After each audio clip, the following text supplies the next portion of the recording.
ಏನ್ ಬರೀಲೆ? ಹೀಗಂತ ಬರ್ದು ಹಾಕ್ಬಿಡಿ. ಇದನ್ನ ಹೇಗೆ ಬರೀಲೆ? ನಾಚಿಕೆ ಆಗತ್ತಲ್ಲೇ. ಈ ವಯಸ್ಸಲ್ಲಿ ಇವ್ರಿಗೆ ಏನು ಬಂದಿತ್ತು ಜನ ನಗೊಳ್ವೇನೆ? ಮತ್ತೇನ್ ಮಾಡೋದು? ಆಗೋಗಿದ್ದಕ್ಕೆ ಇನ್ ಮಾಡೋಕಾದ್ರೂ ಏನಾಗುತ್ತೆ? ನಿನ್ ರಿಸಲ್ಟ್ ನೋಡಿ ಒಂದೇ ಸಲ ಬರೆದು ಬಿಡ್ತೀನಿ.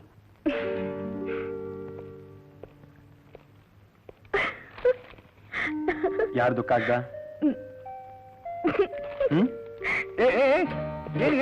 ಯಾಕೆ ಹಾಗೆ ಓಡೋಗ್ತಾ ಇದೆಯಾ? ಯಾರ್ದು ಕಾಗ್ದ ಹೇಳು. ನಿಮ್ಮ ಮಗ ಯಾರ್ದು ಹೇಳು? ನೀವೇ ಓದ್ಕೊಳ್ಳಿ. ಹಾಗಾದ್ರೆ ಇದ್ರಲ್ಲಿ ಏನೋ ವಿಷಯ ಇರಲೇಬೇಕು.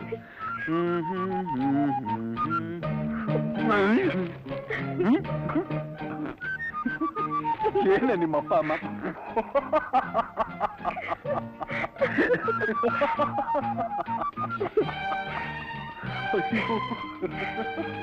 ಮೂರ್ತಿ,